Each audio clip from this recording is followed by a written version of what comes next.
Graça e paz, você está no Café com Palavra, eu sou o pastor Igor Marçal e nós estamos na nossa série sobre batalha espiritual, tema muito bom. Então, fica conosco e você já sabe, se você não é ainda aqui inscrito no canal, se inscreva, ative as notificações, deixe o seu like ou dislike e os seus comentários. Comigo nessa série, pastor Fábio Zait e pastora Elisângela Zait. Olha aí, rapaz, em que nem Salomão em todo o esplendor da sua glória.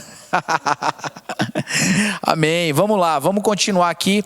Eu já vou direto para o nosso texto é em Efésios 6, nós vamos ler o verso 11, o 14 e depois o 14 ao 18. Nós vamos falar hoje sobre a armadura de Deus. Olha que legal, hein? Vamos lá, vamos aprender bastante sobre isso aqui.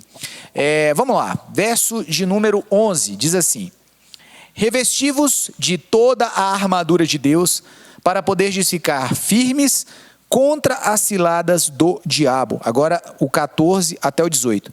Estais, portanto, firmes, trazendo em volta da cintura a verdade, e vestindo a couraça da justiça, calçando os vossos pés com a proteção do evangelho da paz, embraçando sempre o escudo da fé, com o qual podereis apagar todas as setas inflamadas do maligno. Usai igualmente o capacete da salvação e a espada do Espírito, que é a palavra de Deus. Orai no Espírito, em todas as circunstâncias, com toda petição e humilde insistência, tendo isso em mente, vigiai com toda perseverança na oração, por todos os santos. Vamos lá. Nossas armas não são carnais. Isso é o ponto mais evidente aqui, daquilo que Deus quer nos ensinar sobre a batalha espiritual, né? Então, a batalha espiritual ela não é vencida com armas naturais, com armas físicas, mas com armas espirituais. Então, não existe essa coisa de espada de Miguel, não existe essa papagaiada de... Não existe, querido. As armas são espirituais, né? Ou seja, elas não são de compreensão natural. Pastor Zait, e aí, pastor, será que tem o escudo, espada aí, ungida, para a gente usar nessa guerra, sair cortando os capetas? Como é que é isso aí? Aí, lembrando do Jaspion, Changemans. Pastor Zait está cheio de exemplo da cultura pop agora. Olha aí. Não, mas assim, o apóstolo Paulo aqui, ele usou uma linguagem de comparação, né? O que esse texto quer trazer são os princípios, né? A palavra da verdade, a fé. Esses princípios são os balizadores, né, da batalha espiritual. No que significa que a pessoa vai vestir uma couraça, ou que existe uma couraça que ela deve se colocar, como certas pessoas já disseram. Levanta de manhã, coloca o seu capacete, coloca lá o seu calçado da pregação do evangelho, vai vestindo toda a roupa que durante todo o dia você vai estar protegido.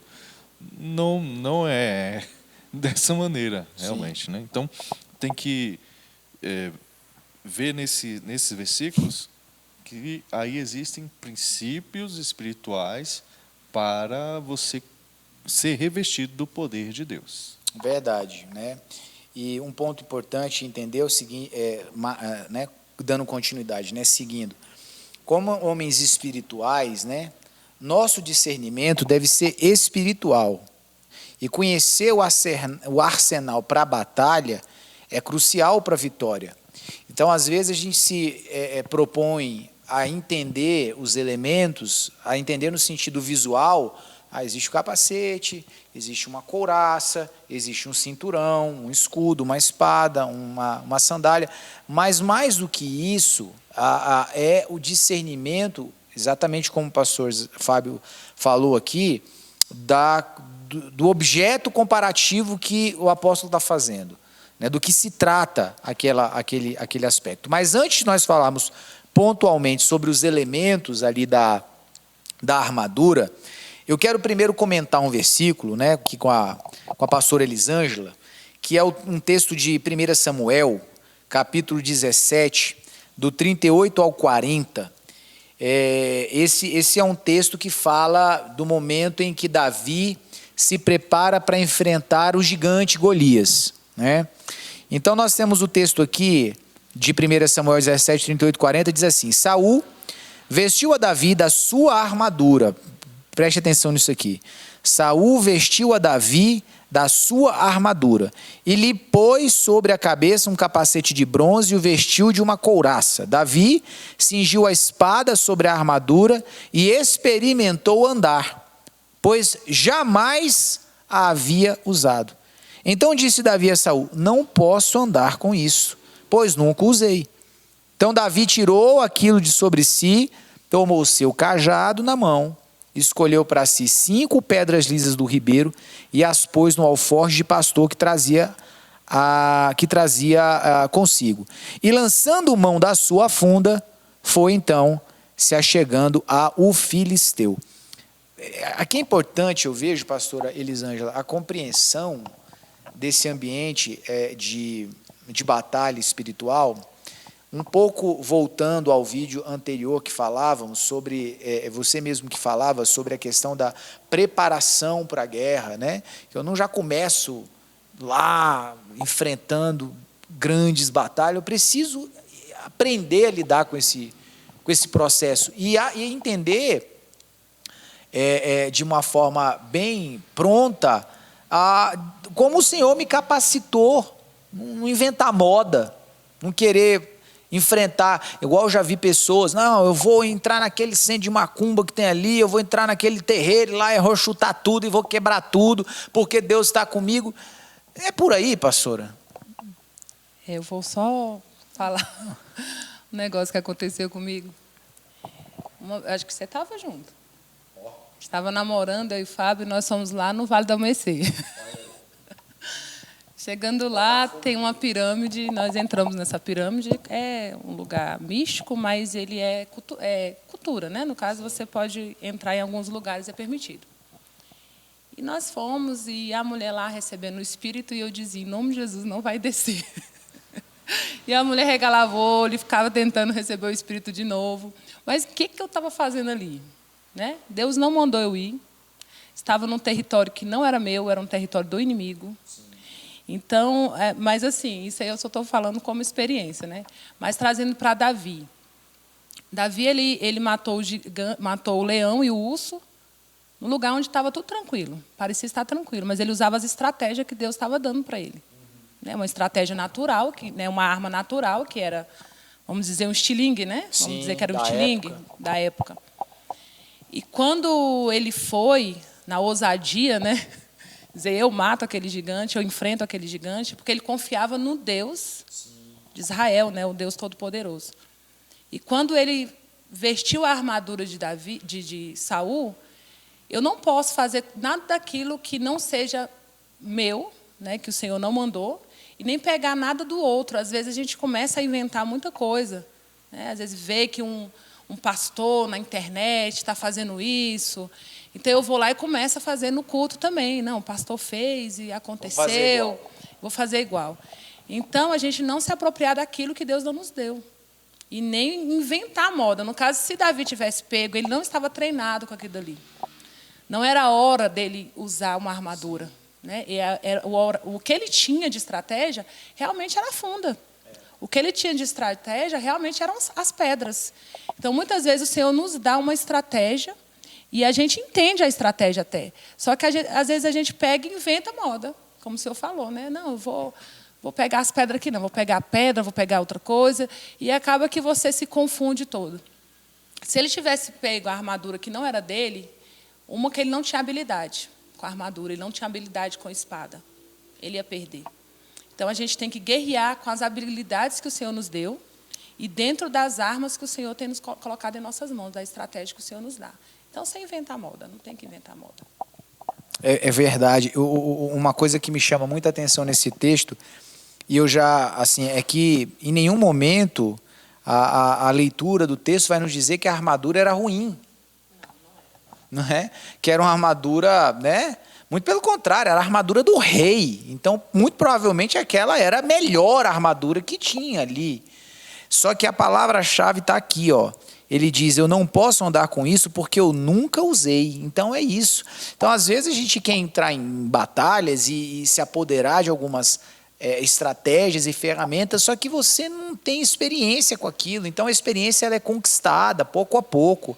Então, Davi teve o tempo da funda, mas depois ele usou a espada. E ó que ele já migrou para a espada do Golias. Porque quando ele mata Golias, ele corta a cabeça do gigante com a própria espada dele e passa a usar aquela espada, que não era qualquer espada. Então ele teve o upgrade dele, mas depois de ter sido ali, passar por toda aquela... Mas derrubou com a pedra, né? Mas derrubou com a pedra, porque primeiro ele usou aquilo que ele tinha. o que ele tinha experiência, o que ele era treinado, o que ele conhecia, né?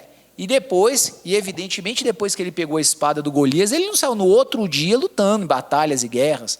Ele foi, provavelmente, como um bom guerreiro, se aprimorar. Peraí, deixa eu ver como é que manuseia isso aqui. Deixa eu ver como é que lida com isso daqui. Então é isso, né? Isso é muito importante.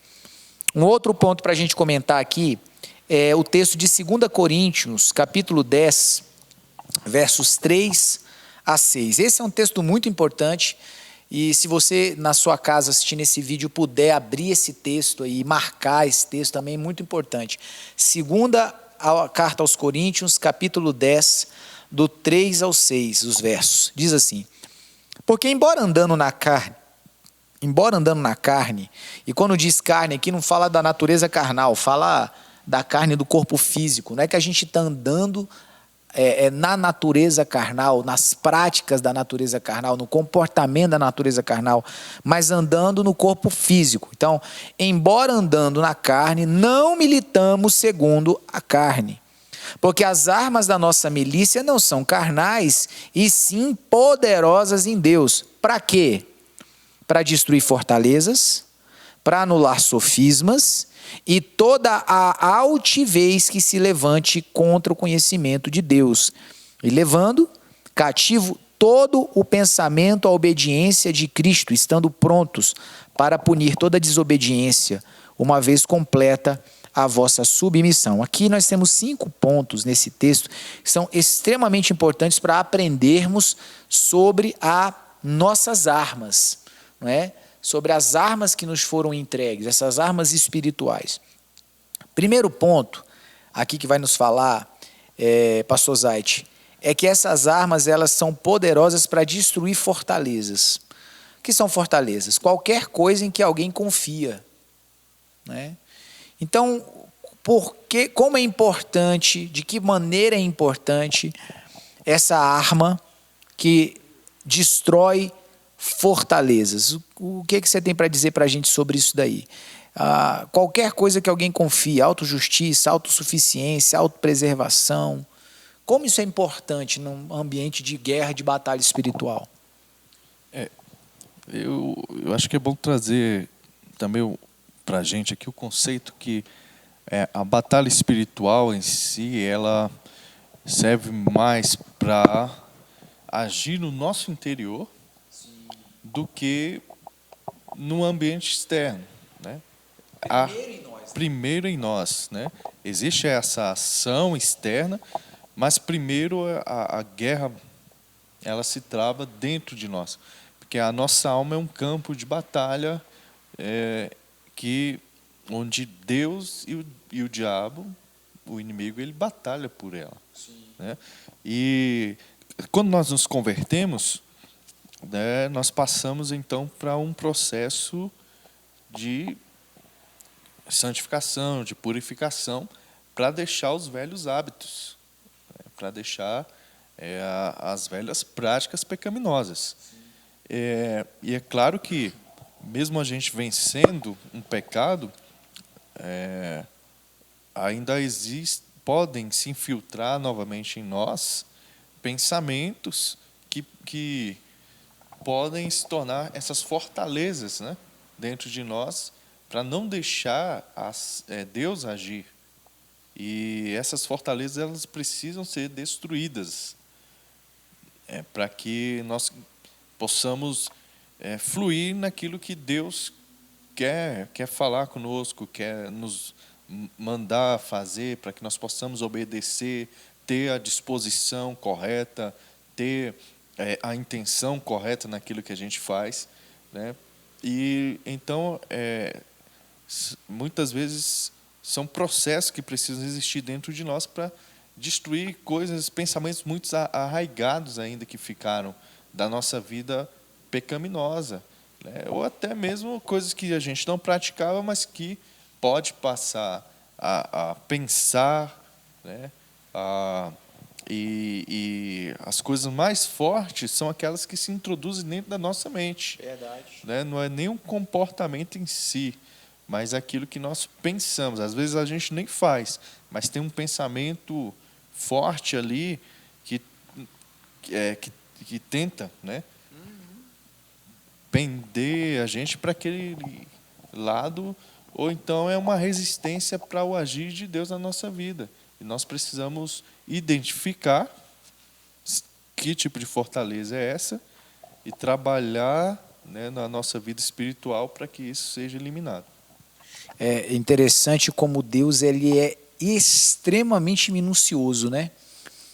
O primeiro, ou talvez, né, um dos aspectos extremamente importantes das armas espirituais que ele nos dá para a batalha espiritual não está direcionado apenas aos demônios ou às questões exteriores, mas são para nós, né? É aquele pensamento, não adianta eu tentar lutar lá fora se dentro de mim as muralhas estão completamente, né, desprotegidas, né? A cidade está desprotegida, há brechas no muro. Então, ele nos mostra a importância do processo das armas em começar o corte em nós, o apuramento em nós. Pastor Elisângela, anular os sofismas, né? Então, o que significa sofisma? É um pensamento, né, ou retórica que procura induzir ao erro, né, apresentada como aparente, lógica e sentido, mas com fundamentos contraditórios e com intenção de enganar. Então, como e por que é tão importante, né, que essas armas espirituais venham anular os sofismas, né, como a gente está dizendo, primeiro começando em nós e depois na sequência, para estarmos preparados para a batalha. Por que isso é tão importante? Então, o sofisma, que são os enganos, né? Nós vamos falar do humanismo aí. Sim. Que é o homem no centro, é a valorização do homem, né? E o que nós devemos fazer é fundamentar na palavra, estar fundamentado na verdade. Porque quando nós não conhecemos a verdade, nós somos levados por qualquer vento de doutrina.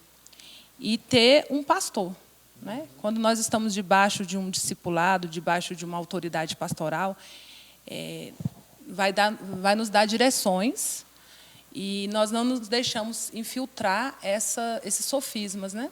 E esse sofisma, muitas vezes, eles vêm com, como se diz, sorrateiramente, né?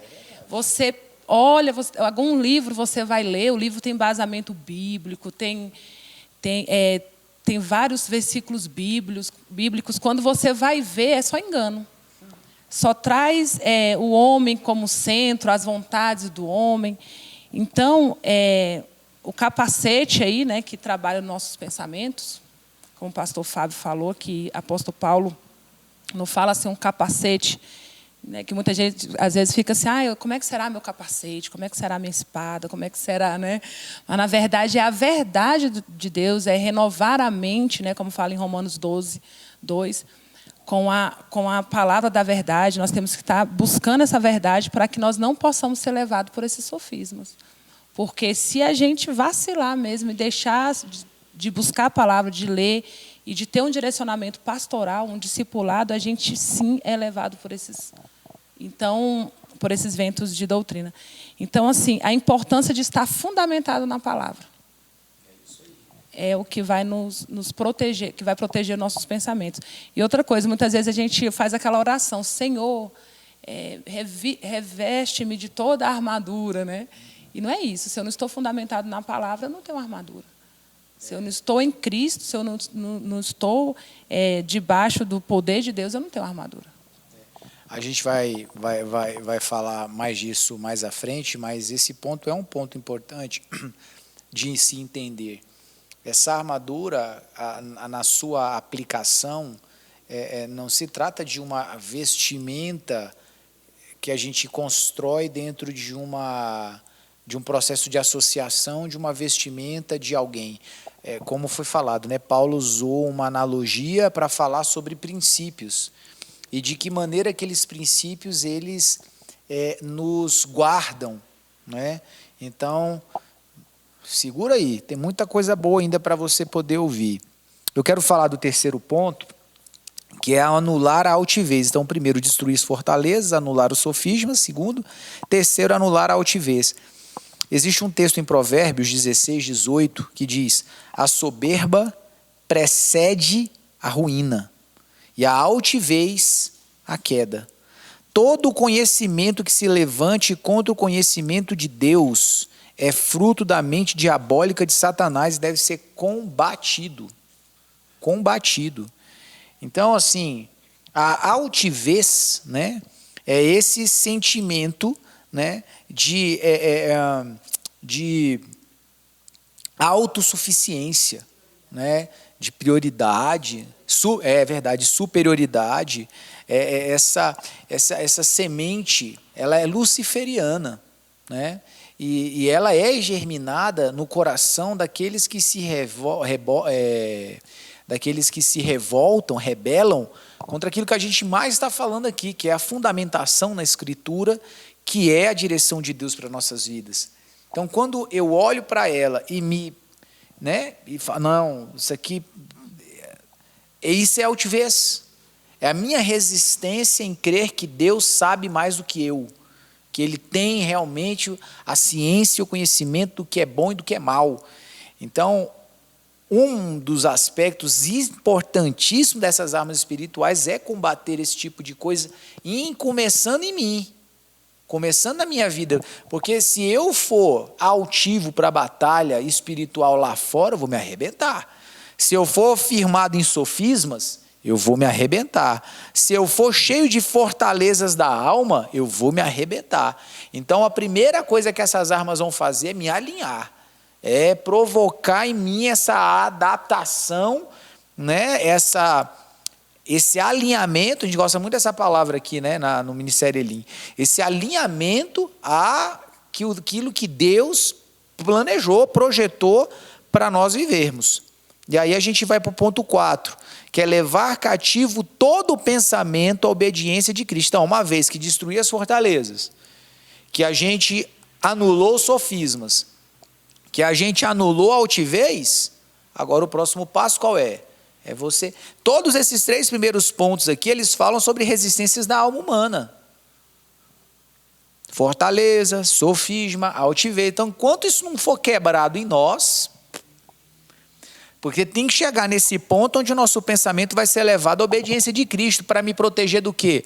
Daquilo que a gente está falando desde o início. Ou do extremo do misticismo, ou do outro extremo que é o ceticismo.